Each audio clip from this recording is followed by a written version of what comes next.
Bonjour et bienvenue sur Egid, je suis Quentin et aujourd'hui nous allons regarder ensemble les compléments de règles de Scourge of the Giran.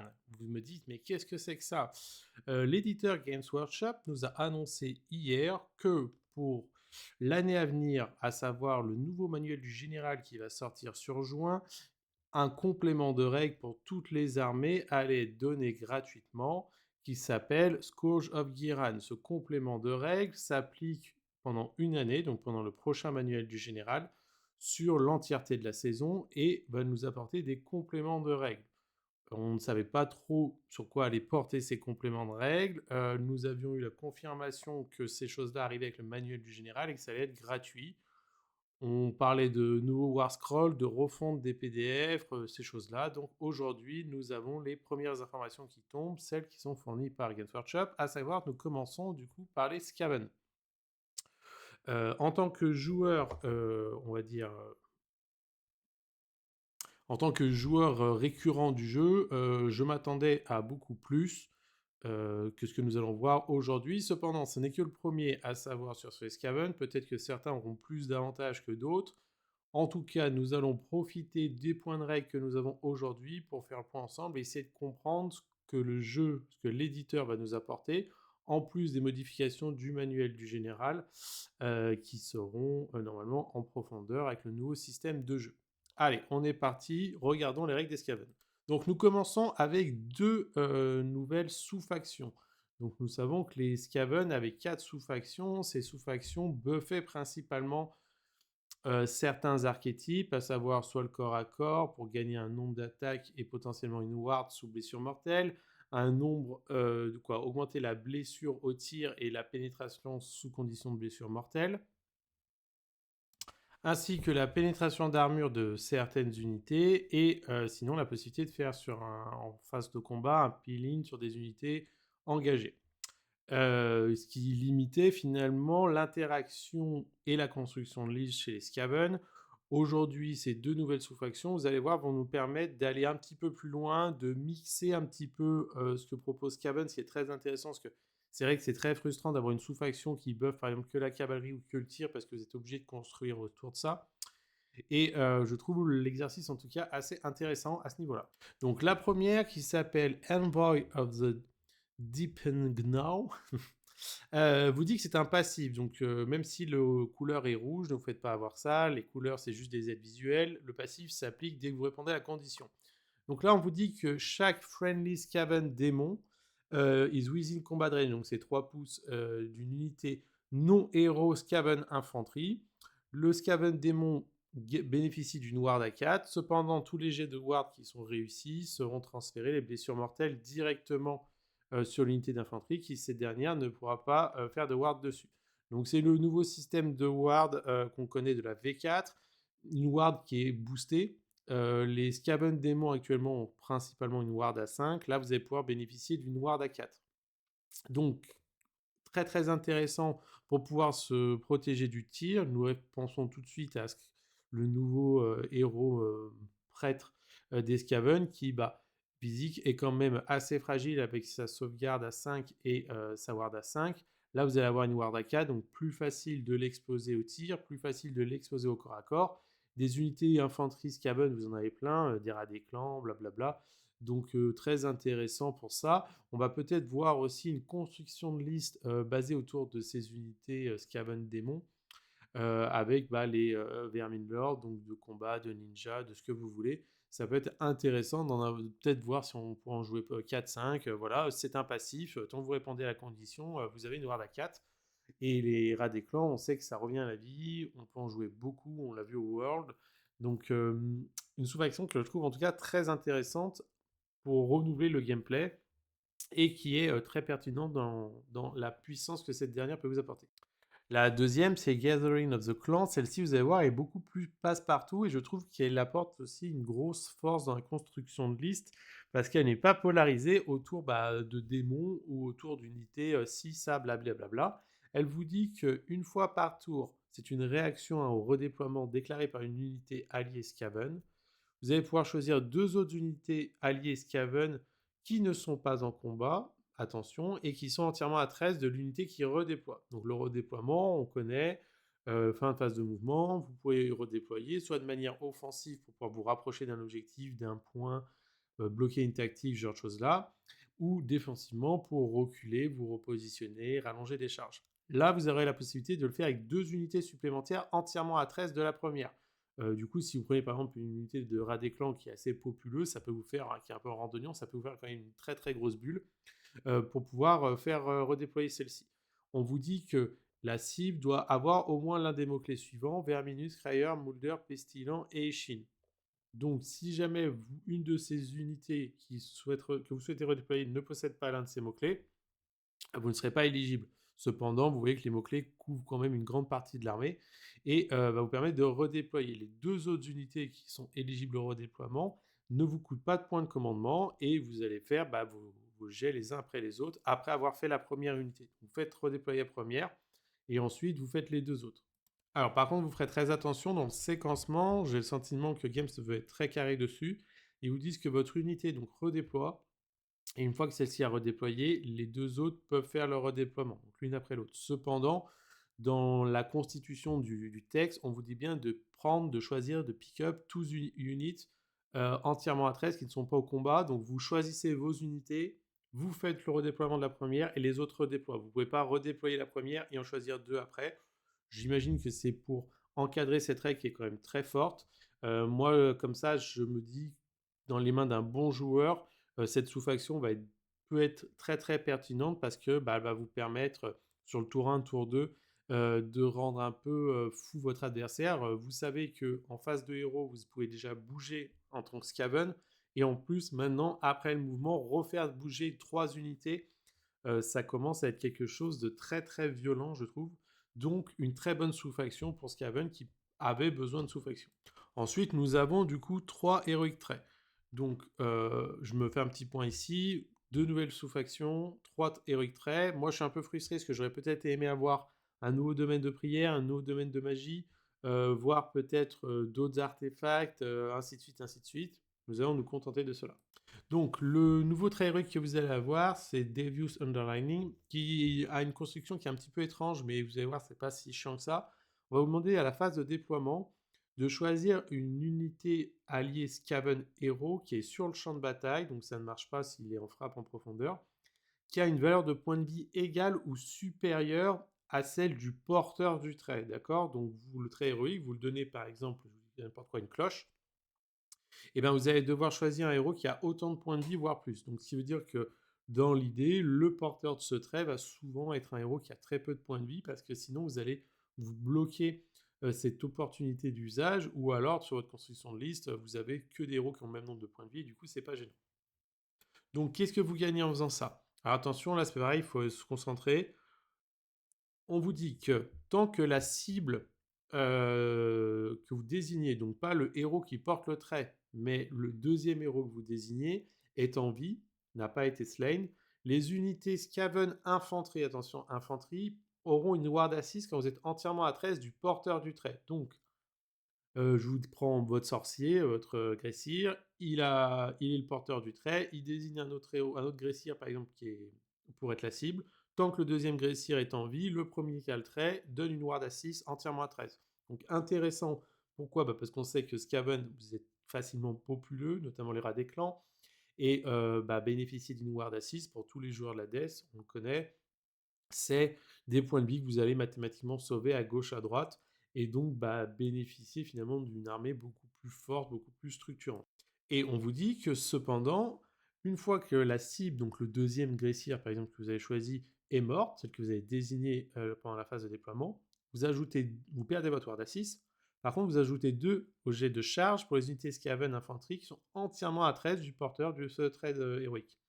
Donc là, nous avons aussi une lecture qui est beaucoup plus intéressante parce qu'en fait, vous allez pouvoir fiabiliser vos jets de charge. Donc, on va se dire facilement, pourquoi ne pas désigner un petit héros qui va pouvoir aller au casse-pipe, mourir rapidement, et donner un héros à 80 points, par exemple, 90 points, et donner ce plus de charge en bulle, un héros qui sera sûrement infanterie, qui aura sûrement le fil sergent pour pouvoir bénéficier de plus de move, du coup, ça plus de move, plus de charge. Attention, je vais peut-être un peu loin parce que le fil sergent va peut-être disparaître avec le nouveau manuel du général. Je ne sais pas si les gardes d'honneur restent, mais en état, c'est un outil très très intéressant, je trouve, pour pouvoir construire vos listes et construire votre plan de jeu autour. Ensuite, le suivant, c'est le Flash Melder, qui vous dit qu'à votre phase de héros, vous allez choisir une unité Moodler entièrement à 13 du porteur de ce trait héroïque, et jusqu'à la fin du tour. Donc attention, c'est que votre phase de joueur à vous, pas celle de votre adversaire. Cette unité, vous allez choisir une arme de mêlée de cette unité et augmenter de 1 la pénétration des armes de mêlée de l'unité. Donc là, pour tous les joueurs qui jouent Moulder ou qui souhaitaient jouer Moulder, qui euh, honnêtement, on le sait, avaient de la difficulté à passer certaines armures, d'accord? Pourquoi? Parce que Moulder, vous avez soit principalement les Stormfiends, les Raogres et l'abomination et la nouvelle abomination, là je ne me rappelle plus comment elle s'appelle, la brute terreur. Vous avez des difficultés parce que vous êtes principalement en reine -1, d'accord? Donc, passer de l'armure à 3 sous certains debuffs, c'est très très compliqué. Là, vous allez gagner 1 de pénétration. Donc, vous savez que, imaginons booster avec votre sous-faction qui vous permet d'augmenter le nombre d'attaques et potentiellement une ward, de gagner une pénétration supplémentaire, donc la possibilité de passer ces sauvegardes à 3 qui sont très dures. Et là, vous allez pouvoir facilement être beaucoup plus performant. Attention, ce n'est qu'à votre phase de votre tour de jeu, je veux dire, donc que le vôtre. Vous allez être très très pertinent, mais en tout cas, moi je me projette tout de suite en me disant, ok, une unité de Raogre boostée avec ce trait héroïque là, en reine -2, dégâts 2, ça va aller très très loin. Même la brute terror qui va pouvoir passer en reine -3 sur son profil, ainsi de suite, ainsi de suite. Je trouve ça très très intéressant en tout cas comme constitution de liste et une réflexion autour de la puissance de vos unités. Je vous dis ça parce que les Molders, c'est vraiment l'archétype qu'on a le moins vu chez Skaven. Et le dernier, Pete Tinkerer, pareil, est très intéressant. Il vous dit que le porteur de ce trait, pour toutes les unités Scryer War Machine qui ont une caractéristique de mouvement aléatoire, vous allez pouvoir relancer votre jet. Donc si vous lancez votre jet et vous faites un jet pourri, vous avez la possibilité de le relancer. Donc mathématiquement, vous allez fiabiliser votre mouvement. Et en plus de ça, si vous êtes entièrement à 18 de ce porteur et que vous êtes une Scryer War Machine avec la capacité Rolling Doom et Wheeling Doom, c'est les règles phase de mouvement et phase de charge qui vous permettent de générer des blessures mortelles avec les deux unités de roue. Vous allez ajouter 1 à la valeur de blessure mortelle. Donc c'est 2 plus D3, là vous passez en 2 plus D3 plus 1. Très intéressant, parce qu'une fois de plus, les War Machines, on ne les voyait pas, ou très très peu que pour faire des tactiques.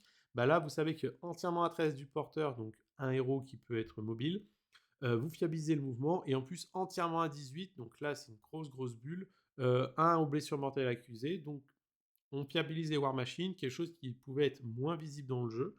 Donc pareil, je trouve ça très intéressant, on se retrouve avec des traits de co qui vont booster certaines occurrences du livre qui étaient moins jouées, une opportunité de gameplay, des choix à faire au bon moment. Donc, je trouve ça très très encourageant pour les futurs index, les futures armées vont arriver dans la suite là, pour booster tout ça. Donc, ça donne envie de rejouer Skaven et je pense qu'on va voir une nouvelle version de Skaven un peu plus corps à corps, un peu plus dans la technologie, la technique et moins dans les choses bêtes, le spam de table et le tir. Alors maintenant, nous allons regarder les deux nouveaux profils. Donc nous avons malheureusement que 2 War Scrolls qui sont modifiés. Donc comme je vous l'ai expliqué, vous avez la possibilité de prendre soit le profil du Gressir, Unscreaming Bell et de la Brute Terror qui est dans votre index, dans votre Battle Tome, soit vous avez la possibilité de prendre le même profil, mais un Scourge of Ghyran qui a un coût modifié. Vous allez vite vous en rendre compte, le coût modifié pour le moment qui est annoncé est inférieur au prix de base dans le Battle Tome, donc je suppose que c'est pour nous encourager à jouer cela. Moi, je trouve ça très intéressant. Pourquoi? Parce qu'en fait, vous avez une occurrence qui est stable, c'est celle du livre de bataille. Et si jamais vous voulez ce profil alternatif, on va avoir un profil qu'on va appeler différent, pimpé, ce qui nous laisse supposer que l'éditeur se donne la possibilité, pourquoi pas, d'avoir des battle scrolls qui vont tomber avec des compléments à Scourge of Ghyran. Donc il se donne enfin la possibilité, il s'autorise à modifier des profils complètement. Donc nous allons avoir la possibilité d'avoir des profils modifiés de version en version. Et je trouve ça très très bien parce qu'on est tous joueurs et on est tous frustrés des fois de voir certains profils se disant putain, fait chier, pendant 3 ans je vais me taper ce profil de merde sur cette unité que j'adore. Et bien là, vous aurez la possibilité d'aller chercher autre chose. regardons aussi à la lecture de ces derniers la nouvelle présentation graphique que Games a fait, que je trouve beaucoup plus intéressant, c'est-à-dire que vous avez le mouvement, le contrôle, les points de vie, la sauvegarde, et le 5 +, en rouge, c'est la ward. Vous la retrouvez toujours en bas dans les mots-clés, mais enfin, une facilité de lecture. Putain, que c'était casse-couille d'aller voir tout en bas. Moi, je joue grâce à la Ligue 3 avec des joueurs débutants qui, à chaque fois, oublient un peu une partie de leurs règles parce que c'est les mots-clés qui sont en bas, notamment la ward. Là, elle est affichée en gros, donc c'est très très pertinent. Alors, pour les coups en points, nous sommes sur 310 points pour le Gressir et 240 la Brute Terror. Donc, vous voyez que c'est des prix qui sont inférieurs au profil donné par l'éditeur actuellement. Nous allons regarder qu'est-ce qui change. Donc, chez le Gressir, un screen bell, le profil de point de vie, de mouvement, de ward est exactement le même. Le profil d'arme, c'est exactement le même. Donc là, pas de modification de ce niveau-là. Par contre, qu'est-ce que nous avons de beau? Nous avons une modification sur les 3 règles qui constituaient le War Scroll. La première, c'est un passif. Donc, tant que vous répondez à cette condition, vous êtes éligible à la règle, qui vous dit que si le round de bataille est un round impair, donc 1, 3, 5, vous allez ajouter 2 au mouvement de caractéristique des unités Skaven qui sont entièrement à 13 de cette unité. Donc, l'unité, on la connaît, elle a un gros socle.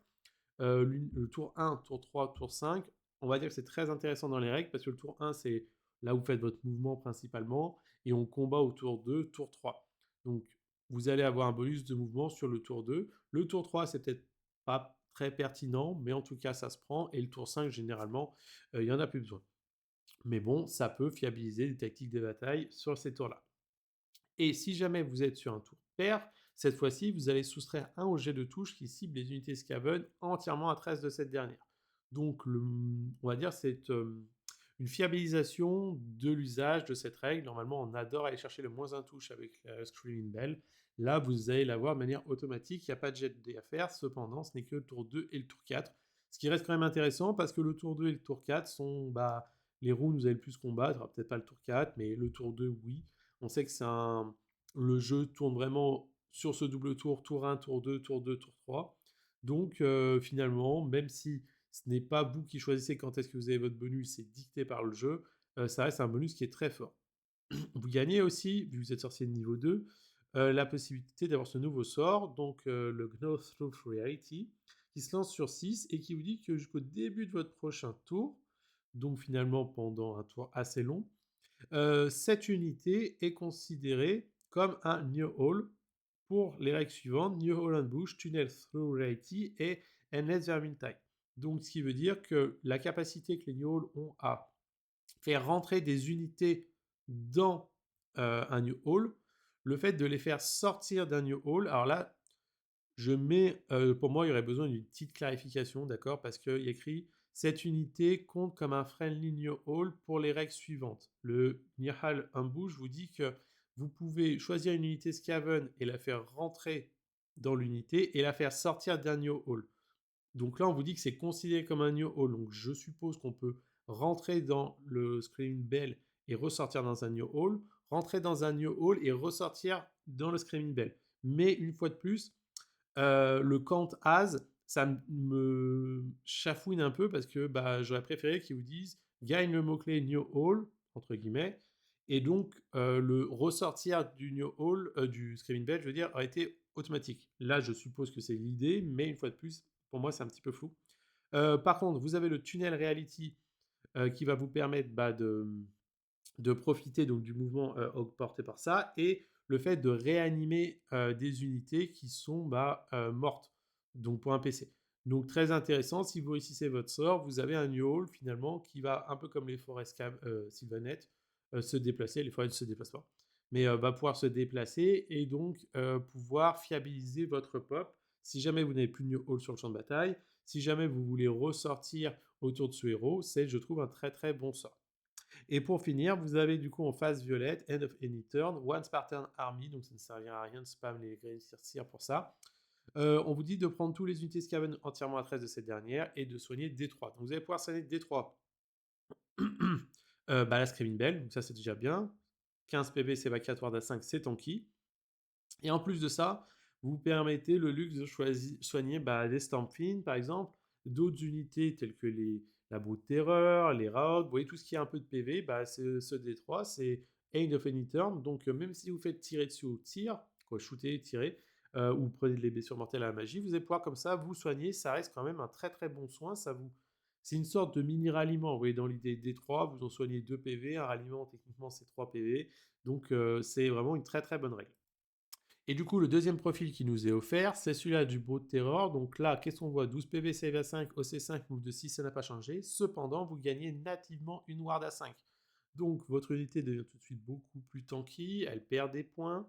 Le profil de corps à corps ne change pas. Cependant, vous avez vu qu'on a un nouveau trait de co qui vous permet d'augmenter de 1 l'arène. Donc vous allez pouvoir passer sur vos 5 attaques 4-2, moins 2-3 en 4-2, moins 3-3. Et vous avez vu que les Blaze Lim, qui était à 3 attaques, passe à 5.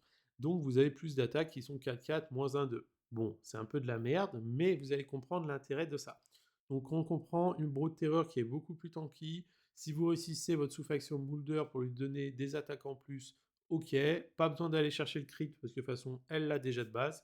Donc ça reste très très intéressant. Ça reste un très bon porteur du Prize Beast en garde d'honneur. Si les gardes d'honneur restent, tant mieux. Si elles partent, tant pis. Qu'est-ce que nous avons? Deux règles différentes. Vous avez toujours la régénération de terreur, end of any turn, vous soignez D6. Ce n'est pas once par turn army, ce qui fait que vous pouvez avoir plusieurs beaux terreurs qui se soignent de D6. C'est très très bien. Si vous êtes à côté d'une Screaming Bell, c'est D6 plus D3, donc là ça commence à être vraiment balèze, en plus de votre ward à 5. Et vous avez une capacité once par turn army, donc une seule unité peut le faire, en phase de combat, qui vous demande de choisir jusqu'à 4 unités non Scryer Moulder. Alors là, c'est trop chiant la manière dont ils écrivent ça, mais voilà, ce sont des unités qui sont Moulder, mais qui n'ont pas le mot Scryer. Donc ça vous exclut automatiquement les unités qui bénéficient des 2 mots-clés, d'accord, et qui sont entièrement à 12 de cette unité. Donc là, on pourrait se dire pourquoi pas entièrement à 13. Bon, je sais pas pourquoi ils n'ont pas voulu là-dessus, c'est bizarre. Qu'est-ce qui se passe? Vous perdez une attaque sur le profil d'attaque qui a gagné des attaques, donc les Lonely Attaches qui sont 4-4 moins 1-2. 4-4 moins 1-2 sur 5 attaques, ça fait 0 dégâts. Donc c'est pas bien grave de perdre des attaques. Donc vous pouvez perdre jusqu'à 4 attaques, ce qui fait qu'au final vous n'aurez qu'une seule attaque sur ce profil-là. Et du coup, les unités que vous avez choisies sont entièrement à 12, gagneront un plus un touche. Donc finalement, en phase de combat, vous allez gagner, si la Brute Terreur est en vie, un all-in, un out attack gratuit. Parce que vous allez perdre des unités, des attaques en 4-4 qui du coup ne touchent jamais, ne blessent jamais sur un moins 1-2 qui n'est pas très performant, pour bénéficier, booster des autres unités. Alors attention, il y a bien écrit Other Friendly. Vous ne pouvez pas perdre des attaques pour vous booster vous-même, ça aurait été trop beau. Cependant, vous allez pouvoir fiabiliser quand même beaucoup d'unités. Bien sûr, vous n'êtes pas obligé d'aller chercher jusqu'à 4 unités, une seule ou deux peut suffire. Bien sûr, c'est que en phase de combat jusqu'à le reste de cette phase. Donc si jamais vous combattez en fight class, vu que c'est for the rest of the phase, vous aurez votre plus un touche aussi, ce qui peut vous permettre d'avoir des unités qui ont plus un touche et plus un def avec une défense, ou d'autres règles qui peuvent être proc en phase de combat. Ce rampage, je trouve, est vraiment très très intéressant. La Brute Terror coûte moins cher, il gagne une ward à 5, donc je ne serais pas surpris de voir des Brutes Terror arriver sur le champ de bataille, notamment avec le Prize Beast. Si le Prize Beast dégage, peut-être qu'on en verra moins. Avec le coup, c'est peut-être encore un peu cher, mais ça reste quand même une pièce qui peut, face à des armées qui n'ont pas de tir, tout simplement, on va dire, buffer votre armée Skaven de manière facile. Et malheureusement, 12 PV, ward à 5, save à 5, ça saute au tir, mais voilà, toutes les armées n'ont pas de tir. Nous avons vu ensemble les nouveaux profils pour The Scourge of Ghyran pour la saison 2025-2026 des Skaven. Je suis très curieux en commentaire de voir ce que vous attendiez, ce que vous pensez de ces modifications. N'hésitez pas à me dire tout ça en commentaire. Et puis, on va essayer de suivre ça tous les jours pour voir jusqu'où l'éditeur va nous amener, jusqu'au manuel du général. J'espère que cette vidéo vous aura plu. N'hésitez pas à aller faire un tour sur notre boutique partenaire Phoenix Wargame. Avec le code EGID, vous avez 10% sur l'entièreté du site. C'est le moment d'acheter vos réglettes, vos unités de mesure, vos tokens, ces choses-là, parce que la nouvelle saison arrive bientôt. Je vous dis ça, on sait qu'elle va sortir sur juin. Le dernier qui était, donc il y a longtemps, était sorti le 15 juin, donc on va espérer que début juin, on ait la préco pour pouvoir avoir ça à peu près au même moment. Voilà, allez, et écoutez, à ciao sur une prochaine vidéo.